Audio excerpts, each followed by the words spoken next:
എല്ലാവർക്കും നമസ്കാരം. LB academy online ക്ലാസിന്റെ പുതിയൊരു വീഡിയോയിലേക്ക് എല്ലാവർക്കും സ്വാഗതം. അപ്പോൾ ഇന്ന് വന്നിരിക്കുന്നത് നമ്മുടെ NIOS 2025 ഒക്ടോബർ മാസത്തിലെ പരീക്ഷ ഇങ്ങ് അടുക്കാറായിട്ടുണ്ട്. സോ ആദ്യത്തെ നമ്മുടെ പരീക്ഷ പ്ലസ് ടു കാരെ സംബന്ധിച്ച് പറയുകയാണെങ്കിൽ മലയാളമാണ് നമ്മുടെ ആദ്യത്തെ പരീക്ഷ എന്ന് പറയുന്നത് അല്ലെ. അപ്പൊ ഇന്നത്തെ വീഡിയോയിലൂടെ നമ്മൾ നോക്കാനായിട്ട് പോകുന്നത് കഴിഞ്ഞ 2025 ഏപ്രിൽ മാസത്തിലൊക്കെ നടന്നിട്ടുള്ള പരീക്ഷയുടെ ക്വസ്റ്റ്യൻ പേപ്പർ ഒന്ന് വിശകലനം ചെയ്യാനായിട്ട് പോവുകയാണ് കേട്ടോ. അപ്പൊ ഈ ഒരു സ്ക്രീനിൽ കാണുന്ന ക്വസ്റ്റ്യൻ പേപ്പർ എന്ന് പറയുന്നത് നമ്മുടെ 2025 ഏപ്രിൽ മാസത്തിൽ നടന്നിട്ടുള്ള NIOS പ്ലസ് ടു വിദ്യാർത്ഥികളുടെ ക്വസ്റ്റ്യൻ പേപ്പർ ആണ്. അപ്പൊ നമ്മുടെ ആദ്യത്തെ പരീക്ഷ മലയാളം ആണല്ലോ, അതുകൊണ്ട് തന്നെ നമ്മൾ മലയാളമാണ് ഇന്നത്തെ ഈ ഒരു വീഡിയോയിലൂടെ നമ്മൾ വിശകലനം ചെയ്യാനായിട്ട് പോകുന്നത്. ഇപ്പൊ പ്രീവിയസ് ഇയർ ക്വസ്റ്റ്യൻ പേപ്പേഴ്സ് ഒന്ന് വർക്ക്ഔട്ട് ചെയ്ത് നോക്കുകയാണെങ്കിൽ തന്നെ നിങ്ങൾക്ക് ഈസി ആയിട്ട് അത്യാവശ്യം ഒന്നുകൂടെ ഒന്ന് ചാപ്റ്റേഴ്സ് എല്ലാം ഓർമ്മ വരും ഇല്ലേ. അതുപോലെ തന്നെ നമുക്ക് ഏത് രീതിയിലാണ് നമ്മുടെ ക്വസ്റ്റ്യൻ പാറ്റേൺ എന്നുള്ളത് മനസ്സിലാകും. ആ ഒരു രീതി നിങ്ങൾക്ക് പഠിക്കാനായിട്ട് സാധിക്കും. അപ്പൊ അതുകൊണ്ടാണ് നമ്മൾ മുൻവർഷ ചോദ്യപേപ്പർ ഒക്കെ എടുത്തിട്ട് നിങ്ങൾക്ക് പറഞ്ഞു തരുന്നത്. അപ്പം ഈ ഒരു വീഡിയോ സ്കിപ്പ് ചെയ്യാതെ ഫുൾ ആയിട്ട് കാണാനായിട്ട് ശ്രദ്ധിക്കുക, ഒപ്പം തന്നെ പഠിച്ചു പോകാനായിട്ട് ശ്രദ്ധിക്കണം കേട്ടോ. അപ്പൊ നമ്മുടെ ഈ ഒരു ക്വസ്റ്റ്യൻ പേപ്പർ വിശകലനത്തിന് പോകുന്നതിന് മുമ്പായിട്ട് തന്നെ നമ്മുടെ ചാനൽ ആദ്യമായിട്ടൊക്കെ ആരെങ്കിലും കാണുന്നവരുണ്ടെങ്കിൽ ചാനൽ ഒന്ന് സബ്സ്ക്രൈബ് ചെയ്യുക, ലൈക്ക് ചെയ്യുക, ദെൻ ഷെയർ ചെയ്യുക. അതോടൊപ്പം തന്നെ നമ്മുടെ NIOSന്റെ SSLC പ്ലസ് ടു കോഴ്സുകളിലേക്കുള്ള admission LB academy online class നടന്നുകൊണ്ടിരിക്കുകയാണ്.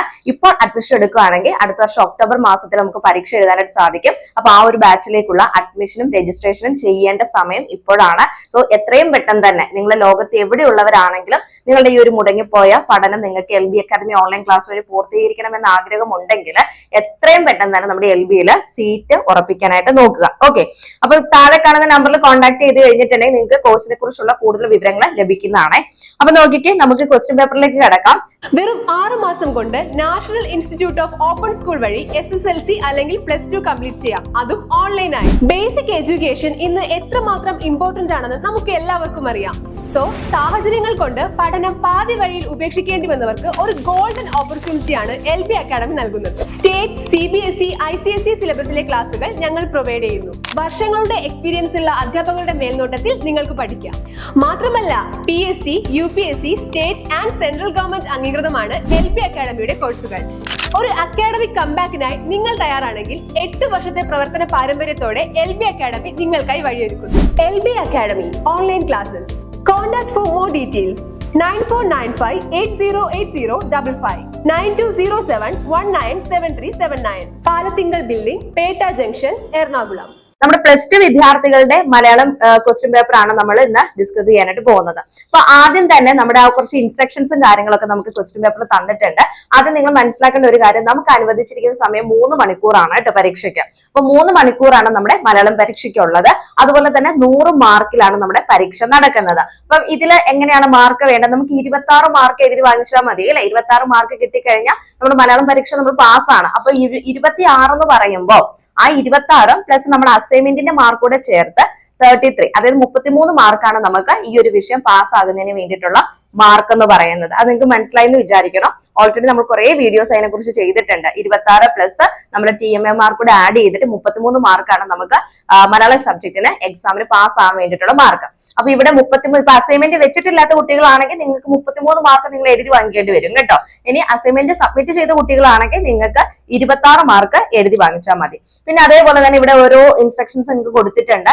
എല്ലാ ചോദ്യങ്ങൾക്കുമുള്ള ഉത്തരങ്ങൾ നിങ്ങൾ നൽകിയിരിക്കുന്ന ഉത്തര പുസ്തകത്തിൽ നൽകേണ്ടതാണ്. ആൻസർ ഷീറ്റ് കൊടുക്കുക. അതുപോലെ തന്നെ ചോദ്യപേപ്പർ വായിക്കാൻ വേണ്ടിയിട്ട് നമുക്ക് 15 മിനിറ്റ് നമുക്ക് കൂൾ ഓഫ് ടൈം ആയിട്ട് നൽകിയിട്ടുണ്ട്. സോ 2:15 ചോദ്യപേപ്പർ വിതരണം ചെയ്യും. അതിനുശേഷം 2:15 മുതൽ ഉച്ചയ്ക്ക് 2:30 വരെ വിദ്യാർത്ഥികൾ ചോദ്യപേപ്പർ നന്നായി വായിക്കുക. അതിന്റെ ഇടയിൽ ആൻസർ എഴുതാണ്ട് പോകേണ്ട ആവശ്യമില്ല. നിങ്ങൾക്ക് ക്വസ്റ്റ്യൻ പേപ്പർ മനസ്സിലാക്കാൻ വേണ്ടിയിട്ട് ഒരു 15 മിനിറ്റ് NIOS നൽകിയിട്ടുണ്ട്. ആ സമയ ക്രമീകരണമാണ് ഇവിടെ നൽകിയിരിക്കുന്നത്. 2:15 തൊട്ട് 2:30 വരെയുള്ള സമയത്ത് വ്യക്തമായിട്ട് ഇവിടെ പറഞ്ഞിട്ടുണ്ട് എന്താ ചെയ്യേണ്ടത്? വിദ്യാർത്ഥികൾ ചോദ്യപേപ്പർ നന്നായി വായിച്ച് മനസ്സിലാക്കുക അല്ലെ. ഇനി നോക്കിയേ, ഈ ഒരു സമയത്ത് എന്താ, നമ്മുടെ ഉത്തര പുസ്തകത്തില് ഉത്തരമൊന്നും എഴുതാനും പാടില്ല. അത് നിങ്ങൾ പ്രത്യേകം ശ്രദ്ധിക്കേണ്ട ഒരു കാര്യമാണ് കേട്ടോ. ഉത്തര പുസ്തകത്തിൽ അന്നേരം ആൻസർ ഒന്നും എഴുതാനായിട്ട് പോയേക്കരുത്. ഇനി നമുക്ക് ഓരോ ചോദ്യം നോക്കിക്കേ. ആദ്യത്തെ 20 ചോദ്യങ്ങൾ എന്ന് പറയുന്നത് എന്താണ്? നമുക്ക് MCQ ടൈപ്പ് ചോദ്യങ്ങൾ. അതായത് നമ്മുടെ മത്സര പരീക്ഷകളൊക്കെ എഴുതാൻ പോകുമ്പോൾ നമുക്കറിയാം ഒരു ചോദ്യം 4 ഓപ്ഷന് ശരിയായ ഉത്തരം നമ്മൾ തിരഞ്ഞെടുത്തിരുന്നു അല്ലെ. അപ്പൊ ആ ഒരു ടൈപ്പ് ക്വസ്റ്റ്യൻസ് ആണ് 20 ചോദ്യങ്ങൾ എന്ന് പറയുന്നത്. അപ്പൊ ഇവിടെ നിങ്ങൾ നോക്കിക്കഴിഞ്ഞാൽ നിങ്ങൾക്ക് മനസ്സിലാവും കേട്ടോ. 1x20 അല്ലെ. എന്ന് വെച്ചാൽ എന്താണ്? ഓരോ ചോദ്യത്തിനും നമുക്ക് എത്ര മാർക്ക് കിട്ടുന്നത്? ഓരോ മാർക്ക് വീതമാണ് ലഭിക്കുന്നത്. അങ്ങനത്തെ എത്ര ക്വസ്റ്റ്യൻസ് ഉണ്ട്? 20 ചോദ്യങ്ങളുണ്ട് അല്ലെ. അപ്പൊ 20 ചോദ്യങ്ങൾക്ക് ഇതുണ്ടോ 20 ചോദ്യങ്ങൾക്ക് ഓരോ മാർക്ക് വീതം, അങ്ങനെ എത്രയാണ് 20 ചോദ്യങ്ങളിൽ. അപ്പൊ 20 മാർക്ക് അവിടെ നിങ്ങൾക്ക് ലഭിക്കും. മനസ്സിലായോ? പോയിട്ട് എന്താ ഒരു 6 മാർക്ക് കൂടെ കിട്ടിക്കഴിഞ്ഞാൽ നമ്മൾ ഈസി ആയിട്ട് പാസ്സാകും. അപ്പൊ നിങ്ങൾ തന്നെ ആലോചിച്ച് നോക്കിക്കേ, NIS അഡ്മിഷൻ എടുക്കുന്ന കുട്ടികൾക്ക് NISന്റെ എക്സാം എളുപ്പമാണോ അല്ലെങ്കിൽ പാസ് ആകാനായിട്ട് എളുപ്പമാണോ എന്ന് ഒന്ന് ചിന്തിച്ച് നോക്കിയേ. ഈ ഒരു ഭാഗം തന്നെ ക്ലിയർ ചെയ്ത് പിന്നെ വല്ല ഷോർട്ട് ആൻസറോ എസ്എ ടൈപ്പ് ഒക്കെ എഴുതി കഴിഞ്ഞാൽ ഈസി ആയിട്ട് നമുക്ക് പാസ്സാൻ പറ്റും അല്ലെ. അപ്പൊ ഈ MCQ ടൈപ്പ് ഫുള്ള് നിങ്ങൾ മാർക്ക് വാങ്ങിച്ചു കഴിഞ്ഞാൽ ഈസി ആയിട്ട് നിങ്ങൾക്ക് എക്സാം പാസ്സാകാൻ പറ്റും. അപ്പൊ പാസ് എന്നല്ല നമ്മൾ പറയേണ്ടത്, നല്ലൊരു മാർക്ക്, നല്ലൊരു പെർസെന്റേജ് മാർക്ക് നമുക്ക് കരസ്ഥമാക്കാൻ പറ്റും എന്നുള്ളതാണ് ഇതിന്റെ ഒരു പ്രത്യേകത എന്ന് പറയുന്നത്. ഓക്കെ, അപ്പൊ ഇത് ക്ലിയർ ആണല്ലോ. അപ്പൊ 20 MCQ ടൈപ്പ് ചോദ്യങ്ങളുണ്ട്. ഓരോ ചോദ്യത്തിനും 1 മാർക്ക് വീതമാണ് ലഭിക്കുന്നത്. അങ്ങനെയാണെങ്കിൽ നമുക്ക് നോക്കാം. നോക്കിയേ, താഴെ കൊടുത്തിരിക്കുന്ന 20 ചോദ്യങ്ങൾക്ക് ശരിയായ ഉത്തരം തെരഞ്ഞെടുത്ത് വേണം എഴുതാനായിട്ട്. ഓരോന്നിനും എന്താണ് 1 മാർക്ക് വീതമാണ് ലഭിക്കുന്നത്. അപ്പൊ ഇവിടെ ശ്രദ്ധിച്ച് ക്വസ്റ്റ്യൻ വായിക്കുക, ശ്രദ്ധിച്ച് ഓപ്ഷൻസ് വായിക്കുക, ശരിയായ ഉത്തരം തെരഞ്ഞെടുത്ത് എഴുതുക. കാരണം എന്താന്ന് വെച്ച് കഴിഞ്ഞാൽ ഈ തെറ്റ് ഉത്തരം എഴുതി കഴിഞ്ഞാൽ അപ്പോൾ തന്നെ ഒരു മാർക്ക് നമ്മുടെ അവിടെ നഷ്ടപ്പെട്ടു പോകും അല്ലെ. അപ്പൊ അതുകൊണ്ട് ശരിയായ ഉത്തരം തന്നെ തെരഞ്ഞെടുത്ത് എഴുതാൻ സമയം എടുത്ത് നിങ്ങൾ കറക്റ്റ് ആയിട്ട്, എന്ന് വെച്ചാൽ മലയാളം പരീക്ഷയാണ്, അധികം നേരം നമുക്ക് കിട്ടത്തില്ല, പെട്ടെന്ന് ആൻസർ എഴുതാനായിട്ട് നോക്കണം കേട്ടോ. അതും കൂടെ ശ്രദ്ധിക്കേണ്ടതാണ്. നോക്കിയേ, വിട്ടയക്കുക എന്ന കവിതയിലെ കിളിയെ പ്രലോഭിപ്പിക്കുന്നത് എന്താണ് എന്നുള്ളതാണ് ആദ്യത്തെ ചോദ്യം എന്ന് പറയുന്നത് അല്ലെ. എന്താണ് ഓപ്ഷൻസ് നോക്കിയേ. 1 താമരക്കൈ വീശുന്ന തടാകം, പുതുവസ്ത്രമണിഞ്ഞ പുൽക്കൊടികൾ, പുഞ്ചിരി തൂകുന്ന പൂക്കൾ, നീലമേല പണിഞ്ഞ വാനിടം. ഇതാണ് നമ്മുടെ ഓപ്ഷൻസ് എന്ന് പറയുന്നത്. അപ്പൊ എന്താണ് വിട്ടയക്കുക എന്ന കവിതയിലെ കിളിയെ പ്രലോഭിപ്പിക്കുന്നത് എന്താണ്? ഇതാണ് നമ്മുടെ ക്വസ്റ്റ്യൻ അല്ലെ. എന്താണ് നമുക്കറിയാം, നീലമേല പണിഞ്ഞ വാനിടമാണ് അല്ലെ. നീലമേല പണിഞ്ഞ വാനിടമാണ് കിളിയെ പ്രലോഭിപ്പിക്കുന്നത്. നമുക്കറിയാം കൂട്ടിൽ കിടക്കുന്ന കിളിയുടെ ഒരു അവസ്ഥയും ആ ഒരു കിളിയുടെ അവസ്ഥ മാത്രമല്ല നമ്മുടെ സ്വാതന്ത്ര്യത്തിനെ ബേസ് ചെയ്തിട്ടുള്ള ഒരു ചാപ്റ്റർ ആണ് അതല്ലേ വിട്ടയക്കുക എന്ന് പറയുന്ന ആ ഒരു പാഠഭാഗം. അപ്പൊ അതിൽ തന്നെ നമ്മൾ എന്താ നീലമേല പണിഞ്ഞ വാനിടമാണ് കിളിയെ എന്ത് ചെയ്യുന്നത് പ്രലോഭിപ്പിക്കുന്നത്. കാരണം സ്വാതന്ത്ര്യം തേടിയുള്ള ഒരു ആ ഒരു ആഗ്രഹമാണ് അവിടെ എന്താണ് കിളിയെ പ്രലോഭിപ്പിക്കുന്നത് അല്ലെ. അപ്പൊ ഓപ്ഷൻ ഡി ആണ് ശരിയായ ഉത്തരം. ഇനി അടുത്ത ക്വസ്റ്റിനിലേക്ക് നമുക്ക് കിടക്കാം. രണ്ടാമത്തെ ചോദ്യം നോക്കിക്കേ എന്താന്നുള്ളത്. കാലനില്ലാത്ത കാലത്ത് നാടുവാഴി പ്രഭുക്കന്മാരുടെ സങ്കടം എന്തായിരുന്നു? എന്താണ് കാലനില്ലാത്ത കാലത്ത് നാടുവാഴി പ്രഭുക്കന്മാരുടെ സങ്കടം എന്തായിരുന്നു? എന്തായിരുന്നു സങ്കടം? വീട്ടിൽ കയറുന്ന കള്ളനെ വെട്ടിയാലും ചാകുന്നില്ല എന്നുള്ളതാണോ? അതോ അമ്പലങ്ങളിലൊക്കെ പൂജ മുടങ്ങി എന്നുള്ളതാണോ? ഭൂമിയിൽ ദുരാചാരം വർദ്ധിച്ചു എന്നുള്ളതാണോ? അതോ വിശപ്പിന് മതിയായ ആഹാരം കിട്ടാതായി എന്നുള്ളതാണോ? ആരുടെയാണ് ചോദിച്ചിരിക്കുന്നത്? പ്രഭുക്കന്മാരുടെ സങ്കടമാണ് ചോദിച്ചിരിക്കുന്നത് അല്ലെ. എന്തായിരുന്നു പ്രഭുക്കന്മാരുടെ സങ്കടം എന്ന് പറയുന്നത്? നമുക്കറിയാം വീട്ടിൽ കയറുന്ന കള്ളനെ വെട്ടിയാലും അവരെന്താണ് ചാകുന്നില്ല അല്ലെ. അതായിരുന്നു പ്രഭുക്കന്മാരുടെ സങ്കടം എന്ന് പറയുന്നത്. അപ്പൊ നിങ്ങൾ എന്ത് ചെയ്യണം? കാലമില്ലാത്ത കാലം എന്ന് പറയുന്ന പാഠഭാഗം പഠിക്കുന്ന സമയത്ത് ഓരോ ആൾക്കാരുടെ നമുക്ക് അതിനകത്ത് പറയുന്നുണ്ടല്ലേ, പ്രഭുക്കന്മാരുടെ കാര്യം പറയുന്നുണ്ട്, അതുപോലെ തന്നെ വെളിച്ചപ്പാടിന്റെ കാര്യം പറയുന്നുണ്ട്, പാട്ട് പാടുന്നവരുടെ അവസ്ഥ പറയുന്നത്, ഓരോ ജോലി ചെയ്യുന്ന ആളുകളുടെ അവസ്ഥകളെ കുറിച്ച് അവിടെ പറയുന്നുണ്ട് അല്ലെ. അപ്പൊ അവിടെ എടുത്ത് ഓർത്ത് വെക്കുക, ഇങ്ങനെയുള്ള ചോദ്യങ്ങളായിരിക്കും ഇനിയും നമുക്ക് ഉണ്ടാവുക. അപ്പൊ ഇവിടെ പ്രഭുക്കന്മാർ ചോദിച്ചു കഴിഞ്ഞാൽ ഇനി വരും ചോദ്യങ്ങളിൽ എന്തായിരിക്കും? വേറെ ആരുടെയെങ്കിലും ഒക്കെ തൊഴിലിനെ ബേസ് ചെയ്തിട്ടുള്ള കാര്യങ്ങളൊക്കെ ആയിരിക്കും ഇവിടെ ചോദിക്കുന്നത്. അപ്പൊ അതൊന്ന് ശ്രദ്ധിക്കുക. അപ്പൊ ഓപ്ഷൻ എ ആണ് ഇവിടെ ശരിയായ ഉത്തരം കേട്ടോ. പ്രഭുക്കന്മാരുടെ സങ്കടം എന്ന് പറയുന്നത് എന്താണ്? വീട്ടിൽ കയറുന്ന കള്ളനെ വെട്ടിയാലും ചാകുന്നില്ല എന്നുള്ളതാണ്. ഇനി മൂന്നാമത്തെ ചോദ്യത്തിലേക്ക് കടക്കാം. കുരുക്ഷേത്ര യുദ്ധഭൂമിയിൽ നീലിമല പോലെ മരിച്ചു കിടന്നത് ആരാണ്? കുരുക്ഷേത്ര യുദ്ധഭൂമിയിൽ നീലമല പോലെ, നമുക്കറിയാം നീലമല പോലെ മരിച്ചു കിടന്നത് ആരായിരുന്നോ? ആരാണ്? ദുശാസനനാണോ? അതോ അഭിമന്യുമാണോ? ഘടോത്കചനാണോ? ദുര്യോധനനാണോ? ആ പേരിൽ തന്നെ ഉണ്ട് അല്ലെ, നീലമല പോലെ എന്ന് പറയുമ്പോൾ തന്നെ നമുക്കറിയാം ആരാണ്? ഓപ്ഷൻ സി അല്ലെ, ഘടോത്കചനാണ് നീലമല പോലെ മരിച്ചു കിടന്നത് അല്ലെ കുരുക്ഷേത്ര യുദ്ധഭൂമിയിൽ അല്ലെ. ഇതാണ് ഗാന്ധാര വിലാപം എന്ന് പറയുന്ന പാഠഭാഗത്തിൽ നിന്ന് വന്നിരിക്കുന്ന ക്വസ്റ്റ്യൻ ആണ് അതല്ലേ. അപ്പൊ ആ ചോദ്യം കാണുമ്പോൾ തന്നെ നമുക്ക് എന്താ ആൻസർ പെട്ടെന്ന് തന്നെ കിട്ടിക്കോളും. ഘടോത്കചനാണ് നീലമല പോലെ മരിച്ചു കിടന്നത്. ഇനി നാലാമത്തെ ചോദ്യം നോക്കിക്കേ. വെള്ളമേഘങ്ങളെ എന്തായിട്ടാണ് കവി സങ്കല്പിക്കുന്നത്? വെള്ളമേഘങ്ങളെ എന്തായിട്ടാണ് കവി സങ്കല്പിക്കുന്നത്? എന്താ നോക്കിയേ. ഓപ്ഷൻ എ എന്താണ്? ത്യാഗത്തിന്റെ അടയാളം. അതുപോലെ തന്നെ ഓപ്ഷൻ ബി മാലാഖമാര്, ഓപ്ഷൻ സി കുരിശ്, ഓപ്ഷൻ ഡി ശാന്തിയുടെ ചിഹ്നം. ഏതാണ്? വെള്ളമേഘങ്ങളെ എന്തായിട്ടാണ് കവി സങ്കല്പിക്കുന്നത്? വെള്ള എന്ന കളർ എന്ന് പറയുമ്പോൾ തന്നെ ഓർക്കണം ഏതാണ്? മാലാഖമാർ അല്ലെ. ഓപ്ഷൻ ബി ആണ് മാലാഖമാർ എന്നുള്ളതാണ് ശരിയായ ഉത്തരം എന്ന് പറയുന്നത്. ഇനി അഞ്ചാമത്തെ ചോദ്യത്തിലേക്ക് കിടക്കുകയാണ്. ഇത്തിരി ചുവന്ന മുഖം കുനിച്ച് ചിത്ര കവാടം കടന്നത് ആരാണ്? ഇത്തിരി ചുവന്ന മുഖം കുനിച്ച് ചിത്രകവാടം കടന്നത് ആരാണ്? ആരാണ്? ഓപ്ഷൻ എ മുത്തശ്ശിയാണോ? ഓപ്ഷൻ ബി പച്ചക്കുതിരകളാണോ? ഓപ്ഷൻ സി സൂര്യനാണോ? ഓപ്ഷൻ ഡി ദേവേന്ദ്രനാണോ? ഏതാണ് ഇത്തിരി ചുവന്ന മുഖം കുനിച്ച് ചിത്രകവാടം കടന്നത് ആര് എന്ന് പറയുമ്പോൾ നമുക്കൊരു സാഹിത്യമൊക്കെ വരുന്നുണ്ട് അല്ലെ? അപ്പോൾ ഓർത്താൽ മതി ഏത് പാഠവുമായിട്ട് ബന്ധപ്പെട്ടതാണെന്നൊക്കെ ഓർത്ത് വെക്കാം. അവിടെ ആരാണ് ഇത്തിരി ചുവന്ന മുഖം കുനിച്ച് ചിത്രകവാടം നടന്നത്? വൈകുന്നേരത്തെ ഒരു അവസ്ഥയൊക്കെ ആലോചിക്കുക. ആരാണ്? സൂര്യനാണല്ലേ? സൂര്യനാണ് ഇത്തിരി ചുവന്ന മുഖം കുനിച്ച് ചിത്രകവാടം കടന്നത് അല്ലെ? അതെന്താണ്? സൂര്യൻ അസ്തമിക്കുന്ന കാര്യമൊക്കെ അവിടെ പറയുന്നത് അല്ലെ? അപ്പൊ ഓപ്ഷൻ സി ആണ് അവിടെ ശരിയായ ഉത്തരം എന്ന് പറയുന്നത്. ഇനി അടുത്തത് 6ാമത്തെ ചോദ്യത്തിലേക്ക് കിടക്കുകയാണ്. ആയുധം കയ്യിലേന്താതെ അടർക്കളം അണഞ്ഞതും ആരെക്കുറിച്ചാണ് ഇവിടെ സൂചിപ്പിക്കുന്നത്? എന്താണ്? ആയുധം കയ്യിലേന്താതെ അടർക്കളം അണഞ്ഞതും എന്ന് പറയുന്നത് ആരെക്കുറിച്ചാണ് ഇവിടെ സൂചിപ്പിച്ചിരിക്കുന്നത് എന്നുള്ളതാണ് അടുത്ത ക്വസ്റ്റ്യൻ പറഞ്ഞിരിക്കുന്നത് കേട്ടോ. നോക്കി ഓപ്ഷൻസ് എന്തൊക്കെയാ പറഞ്ഞിരിക്കുന്നത്? ശ്രീകൃഷ്ണനുണ്ട്, അർജുനനുണ്ട്, ഭീമനുണ്ട്, ദ്രോണറുണ്ട് അല്ലെ? ഏതാണ് ശരിയായ ഉത്തരം എന്ന് പറയുന്നത്? ശ്രീകൃഷ്ണനാണ് അല്ലെ? ആയുധം കയ്യിലേന്താതെ അടർക്കളം അണഞ്ഞതും എന്ന് ഉദ്ദേശിക്കുന്ന ആരെയാണ്? ശ്രീകൃഷ്ണനെയാണ്. അപ്പൊ ഓപ്ഷൻ എ ആണ് അവിടെ ശരിയായ ഉത്തരവായിട്ട് വരുന്നത്. ഇനി നമുക്ക് 7ാമത്തെ ചോദ്യത്തിലേക്ക് കടക്കാം. നമുക്ക് 7ാമത്തെ ക്വസ്റ്റ്യന് ഓരോ അണുവും സുഖകരമായ വെളിച്ചത്തോടെ പ്രകാശിക്കുന്നതായി തോന്നി. ഇത് ആരുടെ അനുഭവമാണ്? എന്താണ്?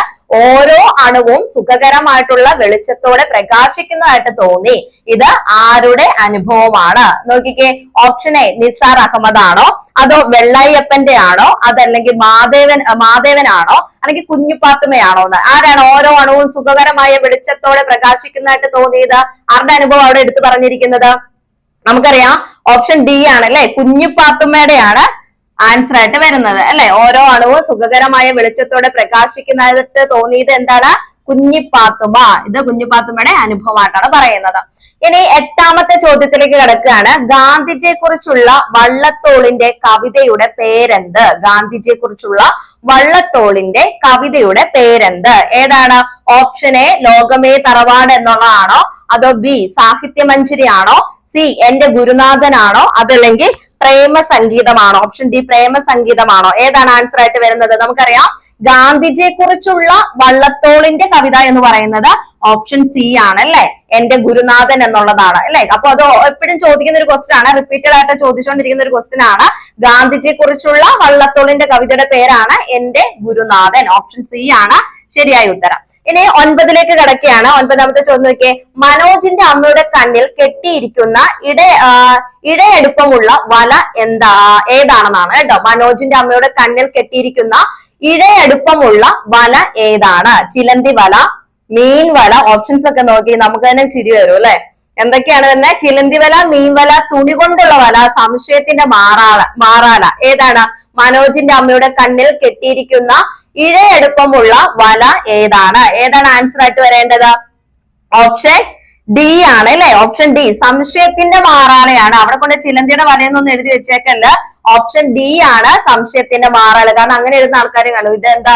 കണ്ണിൽ കെട്ടിയിരിക്കുന്ന ഇഴയെടുപ്പമുള്ള വല എന്നൊക്കെ കേൾക്കുമ്പോൾ ചിലപ്പോ ചിലന്തി വല എന്നൊക്കെ ചിലപ്പോ ആൻസർ എടുത്ത് കേൾക്കും, പാഠഭാഗമായിട്ട് ബന്ധമില്ലാത്ത ആളുകളാണെങ്കിൽ. അപ്പൊ അവിടെ ശ്രദ്ധിച്ചോണം കേട്ടോ. സംശയത്തിന്റെ മാറാല എന്നുള്ളതാണ് ശരിയായ ഉത്തരം.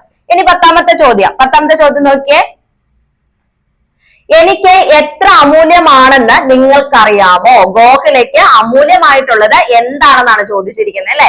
എനിക്ക് എത്ര അമൂല്യമാണെന്ന് നിങ്ങൾക്കറിയാമോ? ഗോഖലെക്ക് അമൂല്യമായിട്ടുള്ളത് എന്താണ്? എന്തായിരുന്നു ഗോഖലെക്ക് അമൂല്യമായിട്ടുള്ളത്? ഏതാണ്? ഓപ്ഷൻ ബി ഇല്ലെ? റാനയുടെ സമ്മാനിച്ച നേരിയതായിരുന്നു അല്ലെ? അപ്പൊ ഓപ്ഷൻ അവിടെ തന്നിട്ടുണ്ട്. റാനയുടെ സമ്മാനിച്ച തൂവാല, റാനയുടെ സമ്മാനിച്ച നേരിയത്, ഗാന്ധിജി സമ്മാനിച്ച നേരിയത്, നെഹ്റു സമ്മാനിച്ച റോസാപ്പൂവ്. കണ്ടോ? നോക്കിക്കേ. ഏതാണ്? റാനയുടെ സമ്മാനിച്ച തൂവാലയാണോ? റാനയുടെ സമ്മാനിച്ച നേരിയതാണോ? ഇത് നമുക്ക് സംശയം വരെ ഓർത്ത് വെച്ചോണ്ട് നേരിയതാണ് ശരിയായ ഉത്തരം കേട്ടോ. റാനയുടെ സമ്മാനിച്ച നേരിയതാണ് ശരിയായ ഉത്തരം. അപ്പൊ അതാണ് അമൂല്യമായിട്ട് പറയുന്നത് അല്ലെ? ഗോഖലെക്ക് അമൂല്യമായിട്ടുള്ളത് നേരിയതാണ്.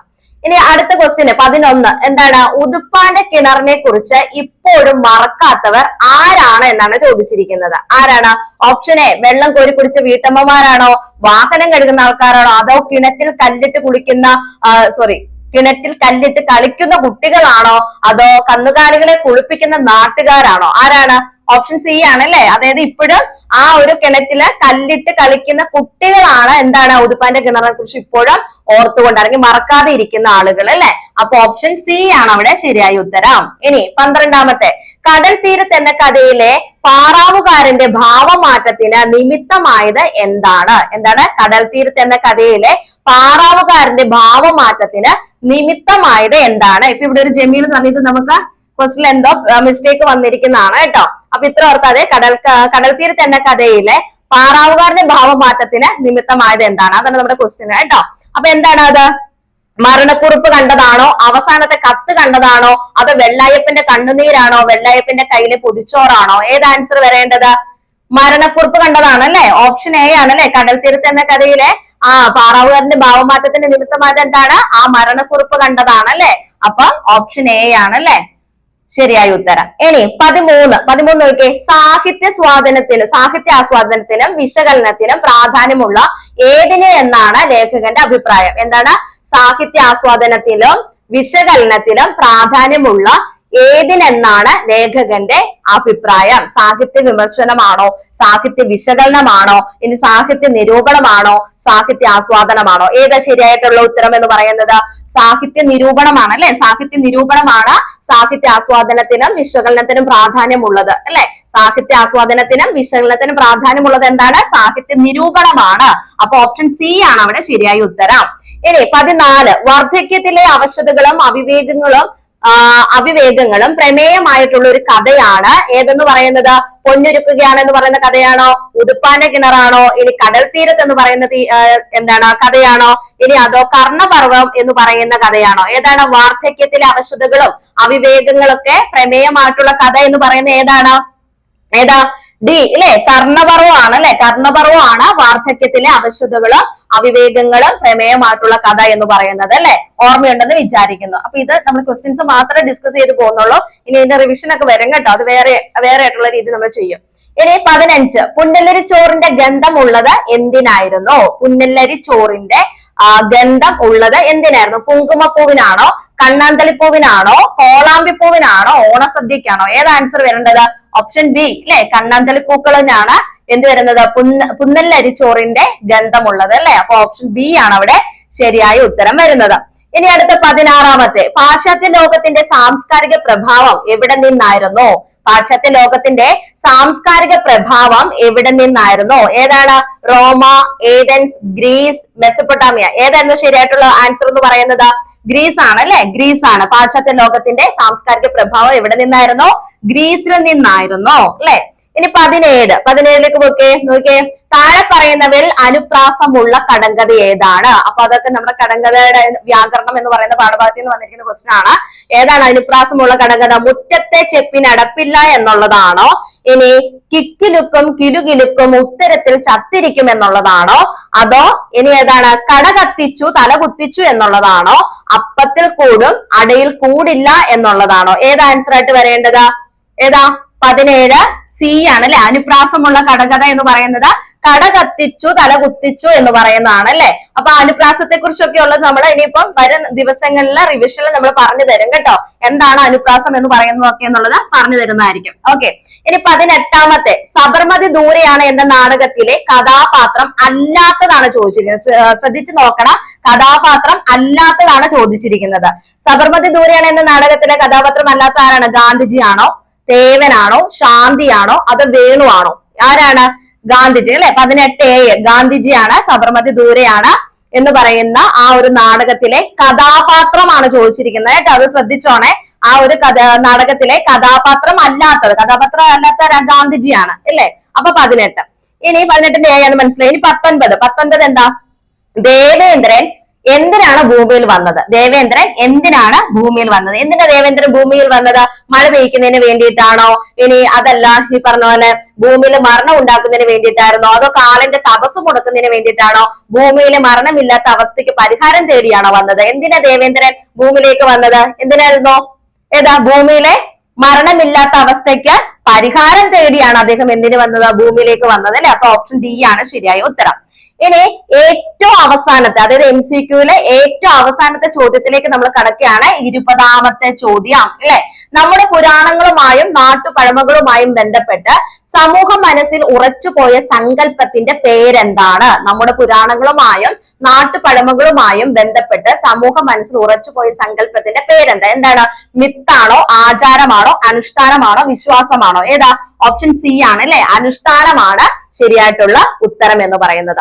അപ്പൊ ഇത്രയും ചോദ്യങ്ങളാണ് നമ്മുടെ എന്തെന്ന് പറയുന്നത് മലയാളത്തിൽ, അതായത് 2025 ഏപ്രിൽ മാസത്തിൽ ചോദിച്ചിട്ടുള്ള ക്വസ്റ്റ്യൻ പേപ്പറിൽ നമുക്ക് സീനിയർ സെക്കൻഡറി ലെവലിൽ അല്ലെ, അതായത് മലയാളം സബ്ജക്ട് ചോദിച്ചിട്ടുള്ള ക്വസ്റ്റ്യൻസ് ആണ് നമ്മളിപ്പോ ഡിസ്കസ് ചെയ്ത് വന്നത്. അപ്പൊ ഇതെല്ലാം ഒന്ന് നോക്കിയിട്ട് പോകാനായിട്ട് ശ്രദ്ധിക്കുക. അതുപോലെ തന്നെ മറ്റ് മുൻ വർഷങ്ങളിലൊക്കെ ചെയ്തിട്ടുള്ള ക്വസ്റ്റ്യൻ പേപ്പേഴ്സ് ഒക്കെ നമ്മുടെ ചാനലിൽ തന്നെ വീഡിയോ ആയിട്ടുള്ള രീതിയിൽ ഉണ്ട്. അപ്പൊ അതൊക്കെ ഒന്ന് കണ്ടിട്ട് പോവാ. പ്രീവിയസ് ഇയർ ക്വസ്റ്റ്യൻ പേപ്പേഴ്സ് തന്നെ നിങ്ങൾ വർക്ക്ഔട്ട് ചെയ്ത് പോവുകയാണെങ്കിൽ തന്നെ നിങ്ങൾക്ക് നല്ലൊരു മാർക്ക് സ്കോർ ചെയ്യാനായിട്ട് സാധിക്കും കേട്ടോ. അപ്പം ഇനിയും ഒന്നും പഠിച്ചു തുടങ്ങിയിട്ടില്ലാത്ത ആളുകളാണ് നിങ്ങളെങ്കിൽ ഈ ഒരു ക്വസ്റ്റ്യൻ പേപ്പേഴ്സ് ഒക്കെ നമ്മൾ വർക്ക്ഔട്ട് ചെയ്യുമ്പോൾ അതൊക്കെ ഒന്ന് നോക്കി പഠിച്ചു പോവുക. അതുപോലെ തന്നെ എക്സാമിന്റെ ടൈം അങ്ങോട്ട് വരും തോറും നമ്മൾ ഓരോ ചാപ്റ്ററിന്റെ ബേസ് ചെയ്തിട്ടുള്ള റിവിഷനും കാര്യങ്ങളൊക്കെ സ്റ്റാർട്ട് ചെയ്യുന്നതായിരിക്കും. അപ്പൊ ഇതൊക്കെ നിങ്ങൾക്ക് ലഭിക്കണമെന്നുണ്ടെങ്കിൽ നമ്മുടെ ചാനൽ നിങ്ങൾ എന്ത് ചെയ്യണം? ഫോളോ ചെയ്യണമെങ്കിൽ മാത്രമേ നമ്മൾ ഇടുന്ന ക്ലാസ്സസും കാര്യങ്ങളും അതുപോലെ തന്നെ മുമ്പോട്ടുള്ള റിവിഷൻ ക്ലാസ് എല്ലാം നിങ്ങൾക്ക് ലഭ്യമാവത്തുള്ളൂ അല്ലെ. ഇപ്പൊ മുന്നേ നമ്മുടെ ഇവിടെ പഠിച്ചിറങ്ങിയിട്ടുള്ള സ്റ്റുഡൻസ് തന്നെ നമുക്കറിയാം, നമ്മുടെ ചാനലിലുള്ള വീഡിയോസ് ഒക്കെ കണ്ടു കഴിഞ്ഞാൽ തന്നെ നിങ്ങൾക്ക് മനസ്സിലാവില്ല, ഒരുപാട് കുട്ടികളാണ് ഓരോ വർഷവും LB അക്കാദമി ഓൺലൈൻ ക്ലാസ്സിൽ നിന്ന് ട്യൂഷൻ ബാച്ച് ആയിട്ടുള്ള രീതിയിലും ക്രാഷ് ആയിട്ടുള്ള രീതിയിലും അല്ലെങ്കിൽ അക്കാദമിക് പരമായിട്ടുള്ള രീതിയിലൊക്കെ പഠിച്ചിറങ്ങുന്നത്. അപ്പൊ നമുക്കിവിടെ എല്ലായ്പ്പോഴും 100% തന്നെ വിജയത്തോടു കൂടിയാണ് നമ്മുടെ ക്ലാസ്സും കാര്യങ്ങളും സ്റ്റുഡൻസ് എല്ലാവരും പാസ് ഔട്ട് ആയി പോകുന്നൊക്കെ. അപ്പൊ അതുകൊണ്ട് തന്നെ നിങ്ങൾ ഈ ഒരു നമ്മുടെ ക്ലാസ്സുകൾ മാക്സിമം പ്രയോജനപ്പെടുത്തുക. റിപ്പീറ്റ് ആയിട്ട് വരുന്ന ക്വസ്റ്റ്യൻ ആൻസേഴ്സ് എല്ലാം ഉൾപ്പെടുത്തിയിട്ടുള്ള ലൈവ് സെക്ഷൻസും കാര്യങ്ങളൊക്കെ ഇനി വരും ദിവസങ്ങളിൽ നിങ്ങൾക്ക് ലഭിക്കുന്നതായിരിക്കും. അപ്പോൾ ഇത്രയും പറഞ്ഞുകൊണ്ട് നമ്മുടെ ഇന്നത്തെ വീഡിയോ നമ്മൾ അവസാനിപ്പിക്കുകയാണ്.